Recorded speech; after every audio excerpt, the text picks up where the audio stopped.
One of the Senate, Senator Joseph Victor J.B. Ejercito.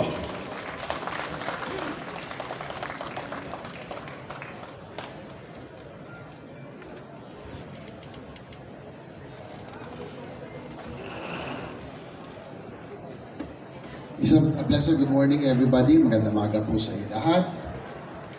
First of all, of course, we first acknowledge the Association of Firearms and Ammunition Dealers, officers led by Edwin Lim, Vice President Renato Espinelli,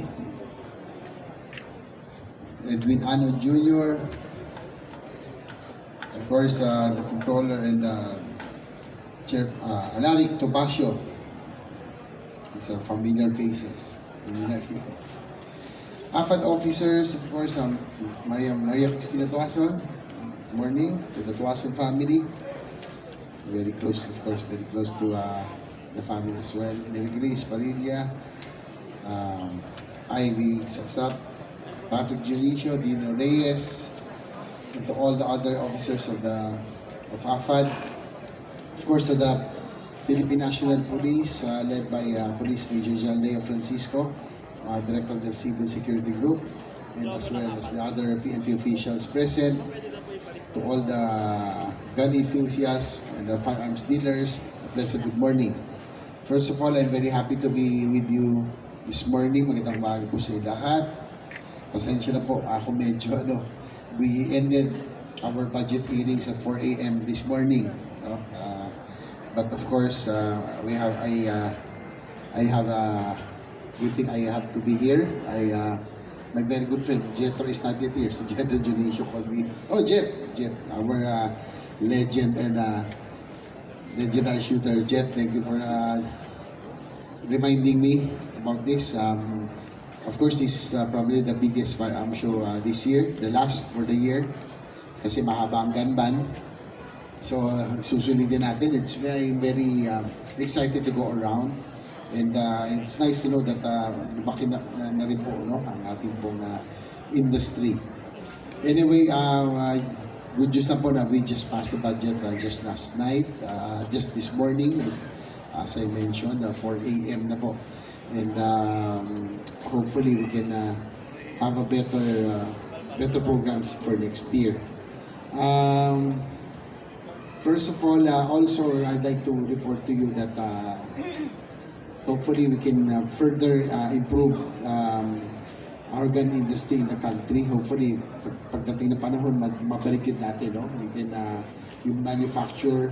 We also pass the SRDP, yung pong self-reliant defense posture, wherein our aim is to improve and manufacturing, support the manufacturing of arms in the country, no? Kasama po natin ang si Martin Tuason, no? He's one of the prime movers of the self-reliance defense posture. Anyway, as I was talking to General Francisco earlier, what is very important right now is for us to encourage more people to be responsible gun owners. No? So, imam natin yan. Having a license and owning a gun carries with it responsibility. At saka, isa lang ang dyan responsible gun owners are, kaya nga responsible, hindi po yan gagamitin talaga sa krimen. And I think one of the biggest challenges and problems that we have is yung pong those firearms that are still around. No? Ilan kaya ito? Yung mga 500,000 or probably more. So hopefully by encouraging people to not to encourage but for them to be responsible gun owners, mas mabuti na po may data. Tsaka isa lang po yan pa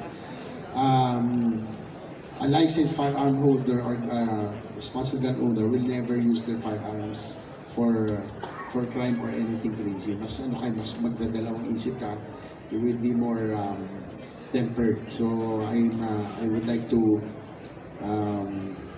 work with the AFAD siguro, no, and on how we please reassure my support for AFAD and the PNP, CSG and the FEO, the PF, for for programs that will encourage people for yung safe and responsible gun ownership. No?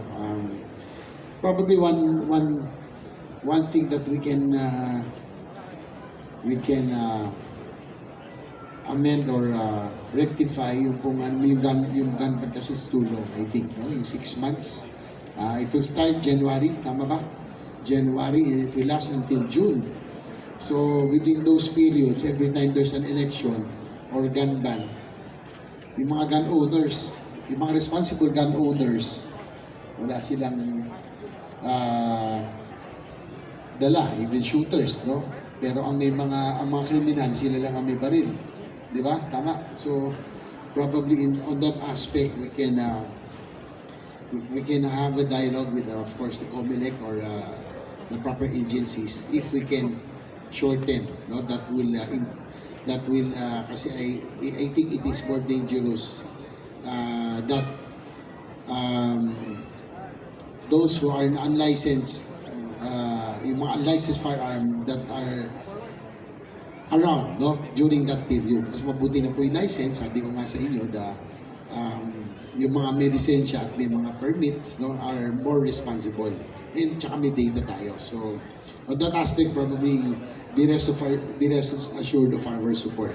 No, para nga, we can promote the industry and support the industry in our long-term aim of having that self-reliant defense posture. Dapat we will develop the firearms and ammunition, no, in the country. Actually, there are a lot of good, di ba, firearms maker, mga galing ang gunsmith natin, mga galing ating mga, of course, our shooters are well-renowned, no, world-renowned, of course, with Jetro and the rest of our shooters.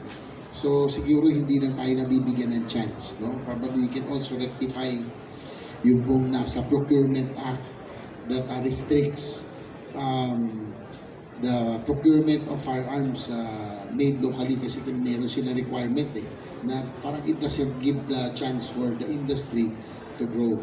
Alam natin sa Cebu, sa Danao, but there are a lot of Filipino manufacturers, no, world renowned, no, that can be supported. Mas mabuti po yung mabibigyan natin chance for better employment and for the economy. So probably that's where we can support and help each other. So without pasensya na po namamalat, we have been ending at wee hours in the morning for 2 weeks already just to pass the budget. So again, I'm very happy to see old faces. Sila no? Pero panay anak na, no? Si Anarig, anak na yung Angie Topacio, di ba? Anak ni Gerald Anyo. So, of course, sa the Tuason family, daughters and children of Butch Tuason, of course, a very good friend of family friend. So, be rest assured of our support to the firearms and ammunition industry. Yun nga po, as I mentioned, I'll keep repeating. Hopefully, in the long term, we will have that self-reliance defense posture. Yung mga arms natin that will be manufactured purely Filipino, so that it can help stimulate our economic growth, our manufacturing industry, and more importantly, create employment for more Filipinos. So that I think that will be the long-term aim of ours, no, in developing the firearms and ammunition industry in the country. With that, again, I'd like to ask for indulgence. Pasensya na medyo namamalat na po, but I'm very happy to join you this morning. And if there's anything that we can do, be rest assured that there are a lot of supporters in the Senate, no, for responsible gun ownership and of course for the firearms industry. So with that, magandang umaga po sa lahat. Congratulations to the AFAD for this very nice exhibit. The last for the year, probably the biggest, and I'm excited also to go around and look at the newest firearms and the newest technology in the embassy. Maraming salamat. Mabuhay po kayo lahat. Magandang umaga. Thank you, Senator J.V. Ejercito.